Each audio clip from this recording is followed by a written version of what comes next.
Hey tubers! Welcome back for another adventure. And as you can see, quite an adventure it was. So this whole thing started out because I was looking for some pallets to stack firewood on. So after going searching a couple of places that have been advertising on Marketplace, I found this batch of pallet wood. So I'm all happy with that. Then I found some metal and I was all happy with that.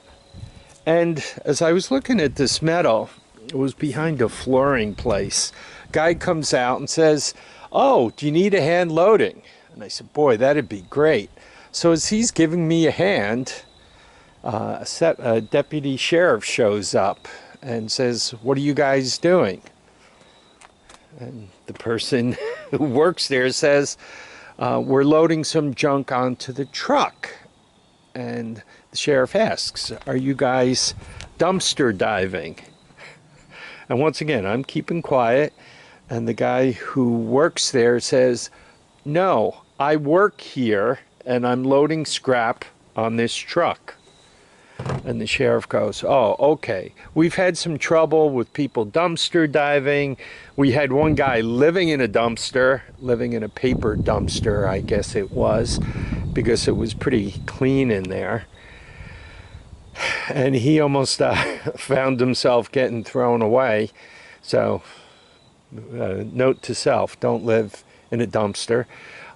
They also said some people were making a mess. They were throwing all the stuff out of the dumpsters, looking for treasures, and leaving it all over the place. So it's a new thing, them patrolling dumpsters. Anyway, I was happy because I got this load of stuff.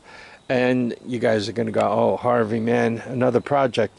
Let me show you what I'm up to, how I take these apart with relatively no pain. I mean, I got some plywood out of the deal, though it's the cheap Chinese stuff, and you guys can see the metal. Let me show you what it all looks like after I process it a bit. So this is what I picked up with the two loads. This rack here, I don't know, perhaps cut it up, use it to hang and store tools. So I got that. These two guys are separate and loose. They're square welded corners. They're pretty well made, so they could become the corners of a standing cart cabinet. There was this thing, I'm not quite sure what it did for a living. Once again, nice upright rack, good metal for that. Small stack of smaller pallets. The nice thing about these, by the way, if you decide to burn them, very easy. Just zip, two cuts. I mean, 1, 2, 3, 4, 5, 6, 7 cuts, and you got a nice load of firewood. You could do all that with a circular saw. It's easy. Obviously, a Staples file cabinet. This is they were making them cheap by this generation. All the drawers work and all. You might ask, why the heck did you pick that up, Harvey? You know, at 5 cents a pound, you know, you're lucky to have $2 there, right? And I mean lucky if it does weigh 40 pounds. These are really helpful if you're trying to sort tools. Let's say you put all the hand tools in that drawer, electrical stuff, all-terrain vehicle stuff, miscellaneous. Just makes it easier to sort, and I have a lot of sorting to do. When it comes to wood, I already showed you the plywood, and these are 6, 7 feet long, 2x3s, bunch of small stuff, right? Pile of nails. Right, there was no shortage of nails. They actually come out pretty easy if the wood is dry. I've been working on this guy. These 2x4s are 10 foot tall. The other ones are 8.5. The nice thing about that is if the ends splinter a little bit, as that has, right, you could kind of cut it off and still get you know, 8 foot or pre-cut size wood. Right, what's a pre-cut? Somewhere around 90.5 inches, 92 inches, no, 92.5 inches, right? Something like that. So just wood for building various things. I was after a pallet long like this to put, I have a plastic shed over there that I want to put on a pallet. I'm going to fill this in with the spare pieces that I've been collecting up. What I do with them? They're around here somewhere. Oh, there's a bunch of them in there. So anyway, you'll see the pile when it's all done. So as you're taking this stuff apart, you really don't want to splinter the heck out of the ends. You want to keep stuff as intact as possible.